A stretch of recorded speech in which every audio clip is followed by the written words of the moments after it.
श्री गुरुभ्यो नमः। जगद्गुरु नरेंद्राचार्य महाराज की जय। सद्गुरु काडसिद्धेश्वर महाराज की जय। संत शिरोमणि गजानन महाराज की जय। आद्य जगद्गुरु रामानंदाचार्य महाराज की जय। सियावल्लभ रामचंद्र की जय। गुरुर्ब्रह्मा गुरुर्विष्णु गुरुर्देवो महेश्वरा गुरुर्साक्षात् परब्रह्म तस्मै श्री गुरवे नमः। सार्थ श्रीमदासबोध दशक 19वा समास 3रा करंट लक्षण निरूपण। श्रीराम सुचित करुणी अंतकरण ऐका करंट लक्षण ही त्यागिता सदैव लक्षण अंगी बाणे। या कारणे करंट लक्षणे ऐकोनी त्यागची करणे म्हणजे काही एक बाणे सदैव लक्षण।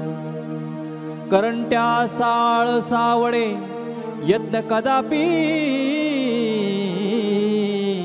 नावडे त्याची वासना वावडे अधर्मी सदा।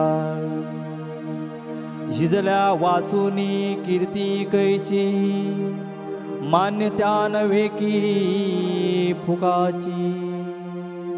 जिकडे तिकडे होते तिची अवलक्षणे भल्याची संगती धरीना आपणासी शहाणे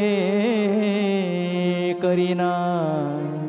तो आपला आपण वैरी जाणा स्वहित नेणे। जेते नाही उत्तम गुण ते करंटपणाचे लक्षण। बहुतासी न मने तव लक्षण सहजची झाले। या कारणी अवगुण त्यागावे उत्तम गुण समजून घ्यावे। तेणे मना सारिका फावे सकळ काही। पुंडलिक वरदे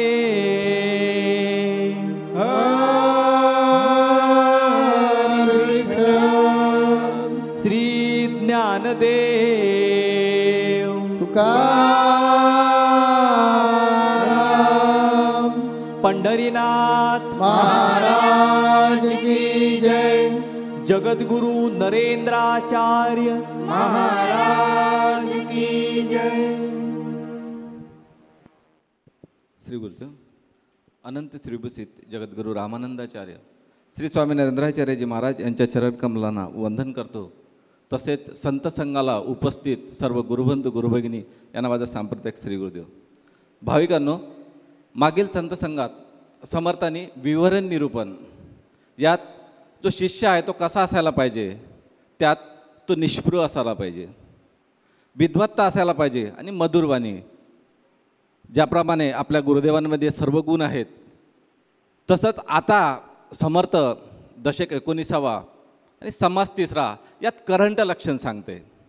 आता बघा, उच्च कोटीला गेलेला हा शिष्य या समर्थ करंट लक्षण कशासाठी आणले असेल यात थोडासा एक दृष्टांत देतो आधी मी। एक राजा जो उत्तम शिकारी असतो, शिकारीमध्ये निपुण असतो तो, परंतु त्याला वाटते का आपण वैराग्य धारण करावं, संन्यास घ्यावा। एका जंगलात जातो आणि कुटी बांधून तिथे राहू लागतो। एक शिकारी तिथे येतो पाणी पिण्याच्या निमित्ताने आणि नकळत त्याच्याकडून तो धनुष्यबाण तिथेच राहून जातोय। राजाला मागचे दिवस आठवू लागते आणि तो काय करतो बघा, तो जो धनुष्य आहे तो मारून बघतो आणि पुन्हा तो शिकारी बनतोय। समर्थांना आपल्याला समर्थाने हेच सांगायचं आहे का पुन्हा आपण करंट लक्षणाचा त्याग केल्याशिवाय आपण त्या गुणाकडे जर गेलो तर पुन्हा अधोगतीला जाऊ। म्हणून समर्थ म्हणतात करंट्या लक्षणाचा त्याग केल्याशिवाय सदैव लक्षण अंगी बाणत नाही. समर्थांनी सदैव लक्षण म्हणजे काय म्हणायचं आहे तर भाग्यवंताचे लक्षण, आणि करंटे लक्षण म्हणजे भाग्यहीनाचे लक्षण. भाविकांनो, समर्थ म्हणतात करंट असतो कसा, तर तो प्रथम आदिजन्माच्या पापामुळे त्याला दारिद्र्य प्राप्त होते, आणि तो दारिद्र्यात असल्यामुळे पुन्हा त्याच्या हातून पाप घडत असतात, आणि तो मुळात आळशी असतोय, आणि आळसाच्या कारणाने त्याला दारिद्र्य प्राप्त होते. मग तो चोऱ्या करतो, वाटमाऱ्या करतो, दुसऱ्यांना फसवतो, म्हणजे जे प्रवृत्ती जी आहे अधर्मातच वावरू लागते.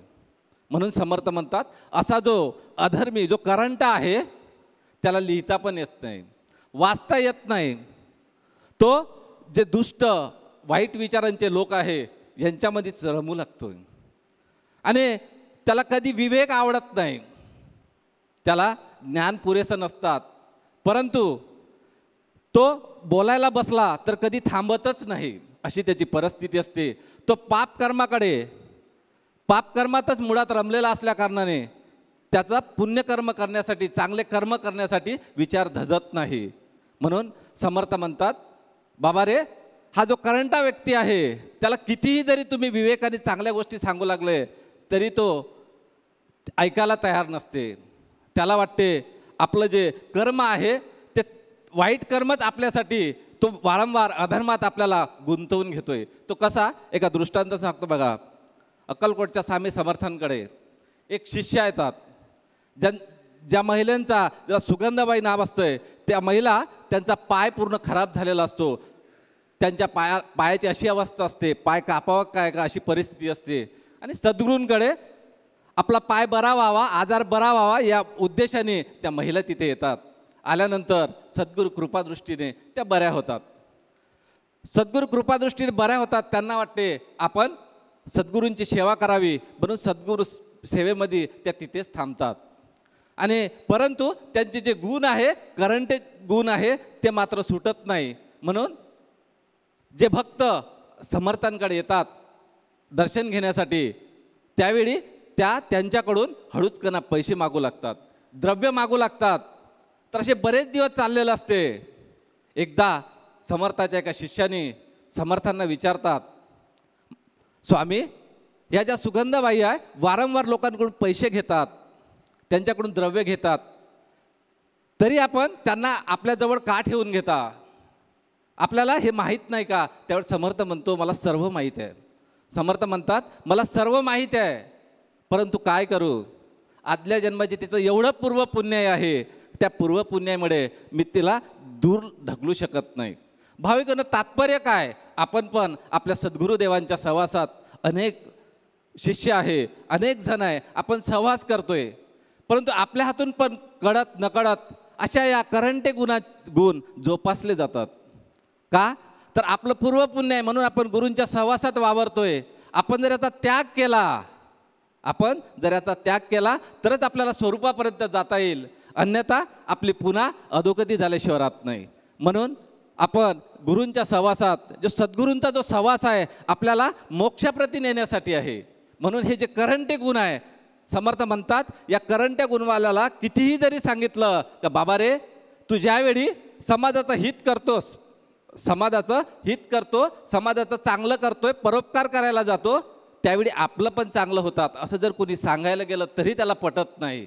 म्हणून समर्थ म्हणतात काय केलं पाहिजे, परोपकार हे आपल्या अंगी बाणवलं पाहिजे.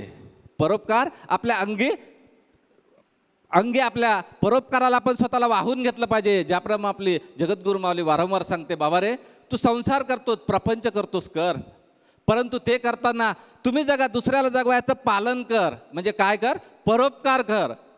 समाजासाठी जे दीन आहे, दुबळे आहे, यांच्यासाठी झट. कारण सद्गुरू ही अशी शक्ती आहे, जर सद्गुरूंचा जर भक्त आहे त्याला अशक्य काहीच नाही. काय होतं बघा, सद्गुरु भक्ता दुर्लभ ऐसे, नाही त्रिभुवनी दुर्लभ, नाही त्रिभुवनी.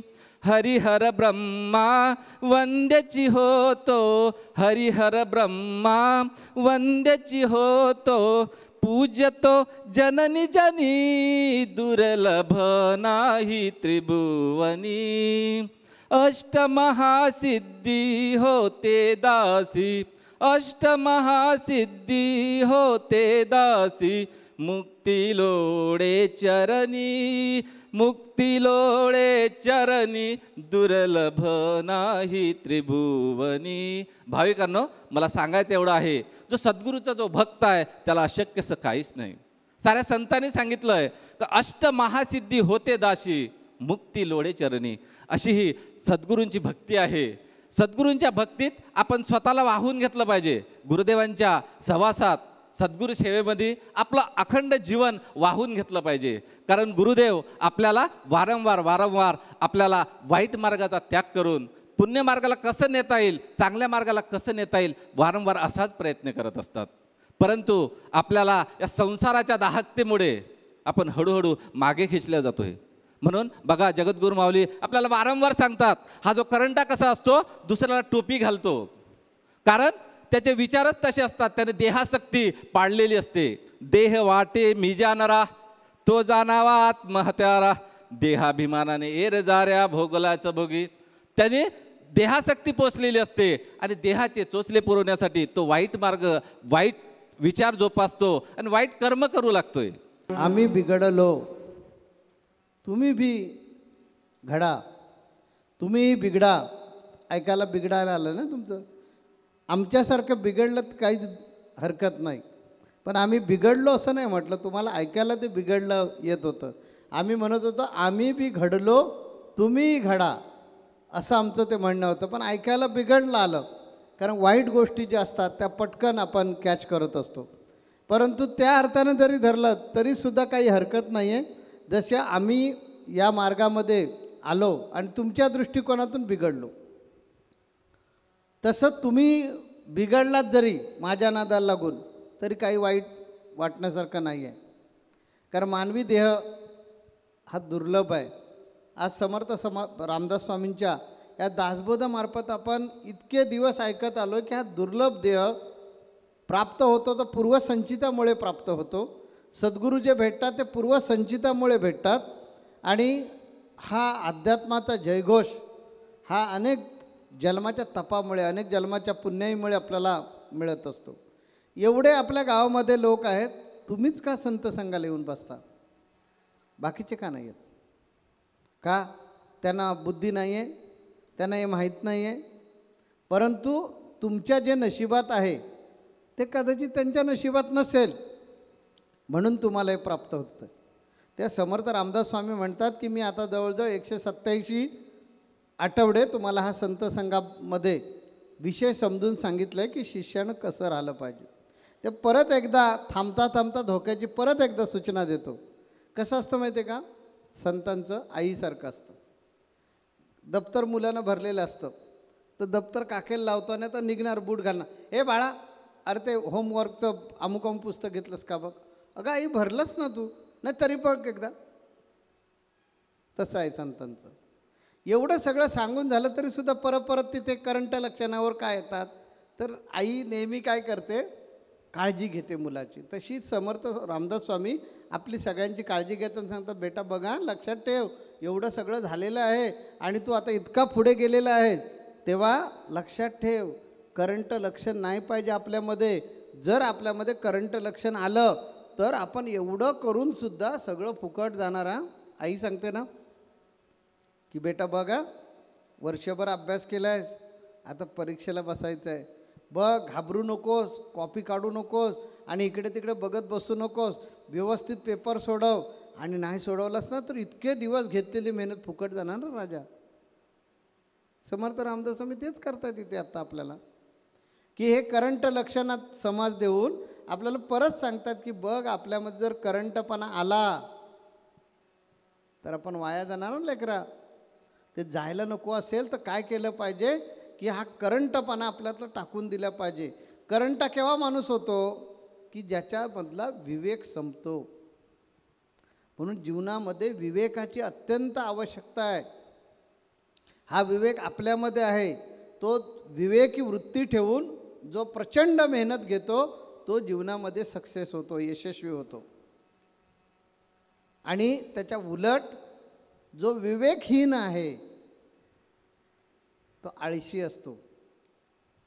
त्याच्यामध्ये इतकी लक्षणं, इतकी कुलक्षणं आहेत, ते मी माझ्या हरिपाठामध्ये पण सांगितले. आळस, चहाडी, अर्वच्च बोलणे सांगितलं ना दासबोधम. म्हणजे आपल्या हरिपाठामध्ये सांगितलं बघा, सुखाचे ते मुळं पाहिले शोधून जासी उत्तम गती साधेली. या हरिपाठामध्ये सगळी कुविद्येची जी लक्षणं आहेत ती मी सांगितलेली आहेत. म्हणून आपण विवेकहीन व्हायचं नाही, भाग्यहीन व्हायचं नाही. म्हणजे काय, तर आपलं भाग्य आहे,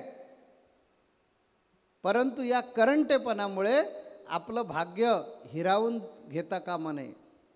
म्हणून समर्थ रामदास स्वामी सांगतात की भाग्यहीन माणसं कशी ओळखायची, तर त्याच्याकडे विवेकाचा अभाव असतो.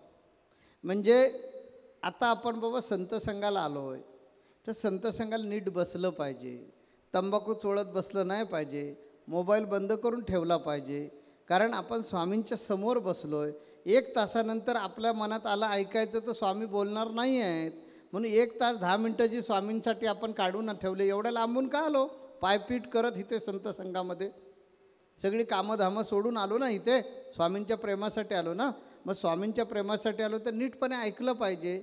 मी स्वामींचं लेकरू आहे असं आपल्याला वाटतं, म्हणून मी आलो आहे. मग इथे कशाला डोक्यात आलं पाहिजे, मी संत संघाचा अध्यक्ष आहे आणि मी सदस्य आहे आणि मी विश्वस्त आहे आणि मी अमुक पदाधिकाऱ्याने, मी तमुक समितीतला आहे, मी श्रीमंत आणि मी गरीब आहे. येताना घरातून पाय निघाले तेव्हा कशासाठी निघाले, मला स्वामींच्या संत संघाला जायचं आहे. म्हणजे नातं काय होतं, मायलेकराचं. मग इथं आईच्या समोर कोण आपण मोठे लागून गेलो.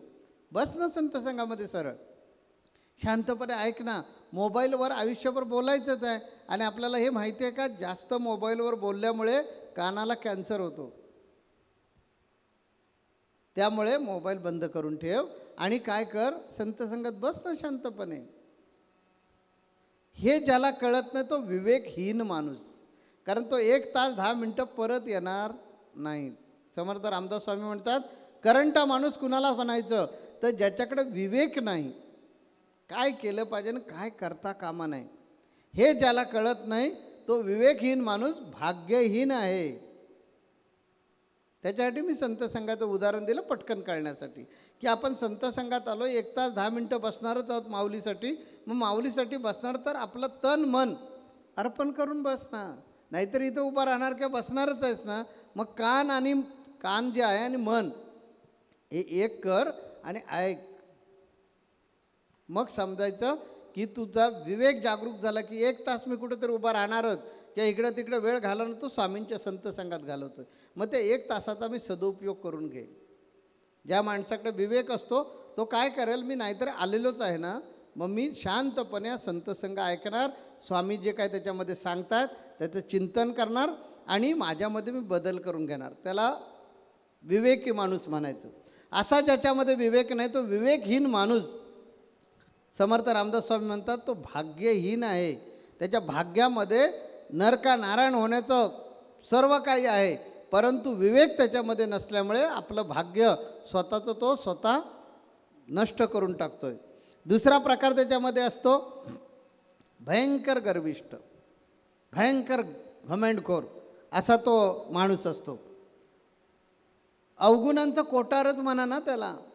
अर्वच्च बोलायचं, आळस, चहाडी, कुणाचं ऐकायचं नाही, ज्याला उर्मट म्हणतो ना आपण, अशी लक्षणं आपल्यामध्ये निर्माण झाली की आपण माणूस असूनसुद्धा राक्षसापेक्षाही वाईट. आपण माणूस आहोत, लीनता पाहिजे आपल्यामध्ये. आपण इतके दिवस संत संघामध्ये येतो, मग आपल्याकडे दैवी गुण विकसित झाले पाहिजे ना. माणुसकीचे पण माणुसकी म्हणण्यापेक्षा माणसाचे गुणसुद्धा त्यागले पाहिजेत आपण. राक्षसी गुण तर नाही आले पाहिजे, वानराचे गुण नाहीच आले पाहिजे. वानराचे गुण म्हणजे काय, ज्याला काहीच कळत नाही तो वानर. म्हणजे कसाही वेड्यासारखा वेडावाकड्यासारखं वागतो, धड माणसासारखा पण नाही, धड राक्षसासारखा सुद्धा नाही. जो बुद्धीचा वापर करत ना तो वानर. मग आपण वानर असणारे जे गुण आहेत ते पण काढून टाकले पाहिजेत राक्षसी तर टाकलेच पाहिजे. राक्षसी गुण म्हणजे काय? ज्याला दया माया काय नावाचा प्रकारच नसतो, मागचा पुढचा कोणी काही विचार न करता धाड की जे भेटेल समोर त्याला टारकन फाडून टाक, टारकन त्याला शब्दानं घायल कर, त्याला वारंवार इजा होईल समोरच्याला, समोरची माणसं तुटतील, अशा प्रकारे वाग. तो राक्षसी स्वभाव. मग माणूस अत्यंत लबाडगिरी, अत्यंत धूर्त, अत्यंत चॅप्टरपणा जो आहे तोही टाकायचा या संत संघामध्ये येऊन आणि दैवी गुण आपल्यामध्ये विकसित करायचे आहेत. असे जो गुण दैवी गुण आपल्यामध्ये विकसित करत नाही त्याला समर्थ रामदास स्वामी म्हणतात तो भाग्यहीन माणूस आहे. म्हणून आपण आपलं आत्मचिंतन केलं पाहिजे. अधिक आत्मचिंतन करून आपण चांगले जर असू तर अजून चांगले होण्यासाठी दैवी गुण स्वीकारले पाहिजेत. हे समर्थ रामदास स्वामींना या आपल्या समासामधून आपल्याला सर्वांना सांगायचं आहे की शिकण्याची इच्छा पाहिजे. लक्षात घ्या, मी बघा माझं शिक्षण लौकिक फार नाही आहे, फक्त 10वी आहे, पण मी जगामध्ये जे जे आहे ते सगळे शिकतो. कारण मी स्वतःला समजतो मी विद्यार्थी आहे. भगवान दत्तात्रयांकडून हा मी बोध घेतला. भगवान दत्तात्रयांनी 24 गुरु केले जीवनामध्ये. म्हणजे ज्यांच्याकडून जे शिकता आलं ते शिकून घेतलं त्याने. तसा आपला स्वभाव असला पाहिजे तरच आपल्या जीवनामध्ये डेव्हलपमेंट करू. आज माझं शिक्षण जरी 10वी असलं तरी माझ्या हाताखाली IT इंजिनियर 250 काम करतायत, ज्यांना वर्षाचा पगार 30 लाख रुपये 40 लाख रुपये महिना वर्षाला पगार आहे. असे इंजिनियर माझ्याबरोबर आहेत आणि आपण आपला हा संप्रदाय सगळा सॉफ्टवेअरच्या माध्यमातून जोडलेला आहे. आपला असा एकमेव संप्रदाय, या संप्रदायाची जनगणना होते. या संप्रदायाला ऑनलाईन बुकिंग करता येतं समस्येचं. या संप्रदायाला संघटना आहे, या संघटनेचं सॉफ्टवेअरमध्ये हा संप्रदाय सॉफ्टवेअरच्या मार्फत रिपोर्टिंग करतो, निरीक्षक रिपोर्टिंग करतो, इकडून प्रश्न पाठवले जातात, जिल्हाध्यक्ष रिपोर्टिंग करतो, अगदी सेवा केंद्राच्या सदस्यापर्यंत रिपोर्टिंग करण्याची पद्धत आहे आपल्याकडे. नियुक्ती जी आहे ती केली की दुसऱ्या मिनिटाला तिकडे जात असते. आपले कितीतरी सॉफ्टवेअर आहेत. हे झालं IT क्षेत्रामध्ये. आम्ही कुठल्या क्षेत्रात काम नाही केलं ते विचारा. मी लेखक आहे, मी कवी आहे, मी व्यवस्थापक आहे, मी आर्किटेक्चर. आज मी स्वतः जाऊन लाईन आउट देतो. नाणीजला जे तुम्हाला डोंगर दिसतो, ह्या डोंगराचा किल्ला कोणी बनवला आहे माहिती आहे? माझी स्वतःची थीम आहे. हे मी गर्वानं नाही सांगत आहे. मला इथं हे सांगायचं जगात अशक्य अशी कोणतीच गोष्ट नाही.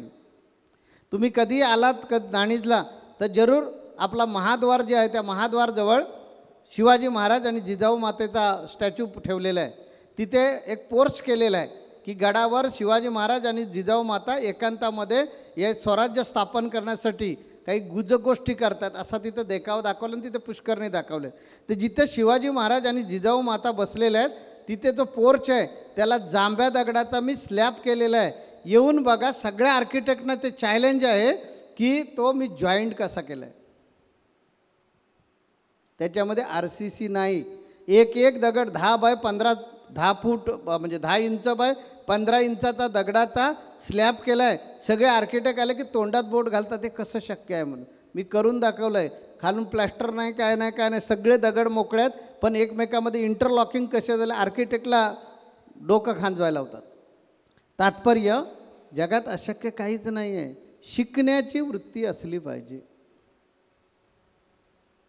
तुम्हाला शिकता आलं पाहिजे. जर शिकलात तर जगात सगळं काही करू शकता. मी हे सगळं का सांगितलं आता? मोठेपणा करणे हा माझा उद्देश नाही आहे. तर माझ्यावरून तुम्हाला उदाहरण द्यायचं, मी फार मोठं काही इंजिनियर नाही, आर्किटेक्ट नाही आहे. आता नाणीजला कधी आलात तर येऊन बघा, शाळेचा जो रस्ता आहे तिथे आता कमान चालू होते. खालच्या नाथांच्या मारची कमान आहे, आल्यानंतर दिसेल. ती माझी स्वतःची ड्रॉइंग आहे. कोकणामध्ये ह्या दगडामध्ये कोणीच काम करत नाही असला आखीव रेखीव. मी पहिला अशी व्यक्ती आहे की मी त्या गवंडी जे आहेत त्यांना घेतो आणि त्यांना मातीचं स्ट्रक्चर करून क्ले मॉडेल करून देतो आणि सांगतो असं काम करा. ज्या आपण मंदिरामध्ये येतो मुख्य मंदिर, त्या मुख्य मंदिराचा जो चबुद्र आहे तो ह्या जांभा, आमच्याकडचा जो जांभा दगड मिळतो त्या जांभ्या दगडाचा आहे. त्याच्यावर कोणीही कोरीव काम करत नाही, मी करून दिलं आहे. कारण जांभा दगड ठिसूळ असतो, त्याच्यावर जर तुम्हाला काही कलाकुसर करायची असेल तो फुटतो. मग तो कसा करावी कलाकुसर ती आयडिया दिली मी कारागिरांना आणि कारागिरांनी करून दाखवलं. कारण इंजिनियर इकडचे इंजिनियरच नसतात, त्यामुळे जांभ्या दगडात काम कसं करायचं इंजिनियरला माहिती नसतं, कारागीर करतात, कारण खानदान त्यांचं याच्यातच गेलेलं असतं. मग त्या कारागिरांना कसं केलं पाहिजे ते आपण आर्किटेक्ट मॉडेल करून द्यावं लागतं की इंजिनिअरिंग काम करून द्यावं लागतं, मग ते करणार. तात्पर्य असं की जगात अशक्य काहीही नाही, फक्त शिकण्याची हौस पाहिजे. जो विवेकहीन माणूस आहे, जो भाग्यहीन माणूस आहे, तो आयुष्यात कधीच शिकत नाही. का तर त्याला वाटत असं मला सगळं कळतं. मी नेहमी माझ्या आयुष्यात सकाळपासून संध्याकाळपर्यंत नेहमी लक्षात ठेवतो की मी विद्यार्थी आहे, मला शिकायचं आहे. ही अमुक गोष्ट त्याला जर करता येते तर मला का नाही करता येत. तो सुद्धा माझ्यासारखाच माणूस आहे. मी हाच माझ्या मनात विचार केला आणि आज आत्मसाक्षात्कार मिळवला. 3 महिन्यामध्ये मिळवला. तुम्हाला सगळ्यांना कौतुक वाटतं, पण कसा मिळाला माहिती आहे. मी माझ्या मनाला प्रश्न विचारला, नामदेव महाराज जर आत्मसाक्षात्कार होते, एकनाथ महाराज आत्मसाक्षात्कार होते, तुकाराम महाराज आत्मसाक्षात्कार होते, रामदास स्वामी होते आत्मसाक्षात्कारी, गजानन महाराज, साईबाबा, अक्कलकोटचे स्वामी आत्मसाक्षात्कारी होते, तर ही सगळी माणसंच आहेत. त्यांना 2च हात आहेत, मलाही 2 हात आहेत. त्यांना 2 पाय, मलाही 2 पाय. त्यांना 1 नाक, मलाही 1 नाक आहे. मग ते माझ्यासारखेच जर आहेत तर ते एवढ्या पदाला जाऊन पोचले, मी का जाऊ शकत नाही, असा माझ्या मनाला मी प्रश्न विचारला. आणि मग मी शोधायला लागलो ते जाण्यासाठी त्यांनी काय त्याग केला, कोणकोणत्या गोष्टी सोडून दिल्या, कोणकोणत्या गोष्टी आपल्यामध्ये डेव्हलप करून घेतल्या, त्या मी माझ्यामध्ये करून घेतल्या. म्हणून 3 महिन्यामध्ये जो माझ्यात बदल झाला ना, आणि आज तुम्ही माझं कुठेही जगाच्या कानाकोपऱ्यातून नाव घेऊन हाक मारून मला बोलवता आणि प्रचिती घेता, त्याचं गमक काय माहिती आहे, शिकणे. मी घमेंडीत नाही म्हटलं नामदेव महाराजांना झाला मग मला का नाही होणार. मी सकारात्मक दृष्टिकोनातून त्या प्रश्नाकडे पाहिलं, जर यांना होऊ शकतो तर ही माणसं आहेत, मग मी पण त्यांच्यासारखाच दिसायला माणूस आहे, मग त्यांच्यामध्ये ज्या क्वालिटीज आहेत त्या माझ्यामध्ये मी डेव्हलप केल्या पाहिजेत, आणि जे त्यांच्यामध्ये नाही आहे ते माझ्यामध्ये आहे ते मी काढून टाकलं पाहिजे. झालं मी दगडाचा देव. तसं हे का सांगितलं की तुम्ही सुद्धा अशा प्रकारे लेकरांनो घडा, तुम्ही घडू शकता. म्हणून भाग्यहीन लक्षणांचा त्याग करा. भाग्यहीन लक्षणं जी सांगितलेली आहेत ती सगळी माझ्या हरिपाठामध्ये मी सांगितलेली आहेत. त्याचा आता परत पुनरुच्चार करायचा म्हटलं तर वेळ संपला आहे आपल्याकडचा, तरीसुद्धा 2-3 मिनटं तुमची मी घेतलेलीच आहेत. जादा 2-3 मिनटं जादा झाले प्रवचन, तेव्हा मला थांबावं लागणार आहे. तर थांबता मी एवढंच सांगेन, भाग्यहीन न होता भाग्यवान व्हा. भाग्यवान माणूस कसा ओळखायचा की ज्याला सतत शिकण्याची इच्छा आहे आणि शिकत असताना जो विवेक नावाची शक्ती आपली वापरतो. कारण शिवाजी महाराज यशस्वी असे नाही झाले, नको तिथे टकरा दिल्या नाहीत. काही ठिकाणी त्यांनी पळ पण काढला, काही ठिकाणी सामोरं जाऊन शत्रूच्या नरड्याला हात पण घातला, आणि काही ठिकाणी गप्प बसले. योग्य वेळेला योग्य ती गोष्ट केली. 300-350 मावळ्यानं घेऊन स्वराज्य स्थापन करणं ही सोपी गोष्ट नाही, लक्षात घ्या. शून्यातनं फिनिक्स पक्षी जसा राखेतून उपाळून येतो तसं शून्यातनं विश्व निर्माण करणं कठीण आहे. त्यासाठी तुम्हाला माणसं ओळखता आली पाहिजे, त्यासाठी तुम्हाला त्या माणसांना प्रेम देता आलं पाहिजे, त्या माणसांकडून तुम्हाला काम करून घेता आलं पाहिजे. ती माणसं काम करत असताना त्यांच्याकडे तो मानवी स्वभावाप्रमाणे अहंकार येतो, तो त्यांचा गंज काढून टाकता आला पाहिजे. गंज काढत असताना त्यांची कुठलीही तोडमोड न होता ते सशक्त पण राहिले पाहिजेत, गंजहीन पण राहिले पाहिजेत. कारण आपण लोखंडावरचा गंज काढतो ना, ते आतल्या लोखंडाला इजा होता कामा नये. तसं कार्यकर्त्यांवरचा जो अहंकाराचा गंज असतो तो काढून टाकताना कार्यकर्ता पंक्चर नाही झाला पाहिजे, शारीरिकदृष्ट्या मानसिकदृष्ट्या. त्याला चूक समजून सांगा आणि तेवढ्याच आबाळमायेनं परत त्याला जवळ करा. हे सगळ्या जर क्वालिटी तुमच्यामध्ये असल्या तर काहीही करू शकता. त्याचं उदाहरण मीच आहे स्वतः. 1992ला मला बाप्पांनी ज्यावेळेस सांगितलं की अरे बाबा तू मराठा माणूस आहेस, लिंगायत नाही आहेस, त्यामुळे तुला हे पीठ देता येणार नाही माझं कणेरीचं, त्यात तू स्वतंत्र निर्माण कर. त्या नाणीजमध्ये चुलत्यांकडून 34 गुंठे जमीन मिळवली आणि दान स्वरूपामध्ये आणि कामाला सुरुवात केली. आज आपला संप्रदाय कुठे आहे? आज अनेक ठिकाणी जगभरामध्ये जाऊन संप्रदाय नेऊन पोचवला. आणि वैशिष्ट्य आपला आता नाणीजला जवळजवळ 100-150 एकर जमीन नाणीच्या आश्रमाची आहे. गोव्याला आपली जमीन आहे, गोव्याला आश्रम झालेला आहे, नाशिकला झाला आहे, मराठवाड्यामध्ये झाला आहे, तिकडे उत्तर महाराष्ट्रामध्ये झाला आहे, मुंबईमध्ये झाला आहे. यातली कुठली जमीन गव्हर्नमेंटची नाही, गायचरण नाही आणि गावठाण नाही आणि कुणाची हुसकावून घेतली नाही, कुणाची बळकावून घेतलं नाही. स्वतः संप्रदायाच्या हिमतीवर, माझ्या नाही, ती संप्रदायाची हिंमत आहे. संप्रदायानं हे सगळं केलेलं आहे. आणि हा एवढा लाखो करोडो लोकांचा जो संप्रदाय तो जमा केला, उभारला. बाप्पांचे फक्त आशीर्वाद, पैसाही नाही बाप्पांनी काही दिला, 1 रुपयासुद्धा, 0 पैसे पण बाप्पांनी दिले नाहीत आणि एकही आपला भक्तही दिला नाही जोडीला, पण खच्चून आशीर्वाद दिले. आणि बाप्पांच्या कृपेनं, परंतु माझ्यामध्ये असणाऱ्या क्वालिटीनं हे सगळं उभं केलेलं आहे. आणि अजूनही फार मोठं हे होणार आहे, कारण अजून 16 वर्ष आहे, मी घाबरण्याची गरज नाही. आणि त्यामुळे हे अजूनही फार मोठं चित्र होणार आहे. हे कसं करू शकलो तर माझ्यामध्ये विवेक आहे. तसा विवेक तुमच्यामध्ये जर असला तर दृष्टी निर्माण होते आणि तुमचीसुद्धा प्रगती होते. म्हणून समर्थ रामदास स्वामींनी मलाही सांगायचं आहे की भाग्यहीन बनू नका, भाग्यवान बना. भाग्यवान बनता त्यावेळी गुरूंचा आशीर्वाद नेहमीच पाठीशी असतो, हे लक्षात घ्या. तसं माझाही तुमच्या पाठीशी कायम आशीर्वाद राहणार की तुम्ही माझ्यापेक्षा मोठे झालात की माझा खऱ्या अर्थानं गौरव होतो. म्हणून वारंवार आपल्याला जो बोध करायचा उद्देश आहे तो हाच आहे की माझा प्रत्येक इथं बसलेला भक्तगण फार मोठा झाला पाहिजे, समाजानं त्याचं कौतुक केलं पाहिजे. मग आनंदानं ऊर भरून येणार की माझ्या जीवनाचं कल्याण झालं, माझ्या जीवनाचं चीज झालं, माझ्या येण्याचं चीज झालं. या तगमगीनं हा आपण दासबोध पाहिला पाहिजे. त्याचा फायदा पण आहे ना, आज प्रगती झाली पण त्याच्यात बाप्पांचं पण नाव मोठं होतं आहे ना.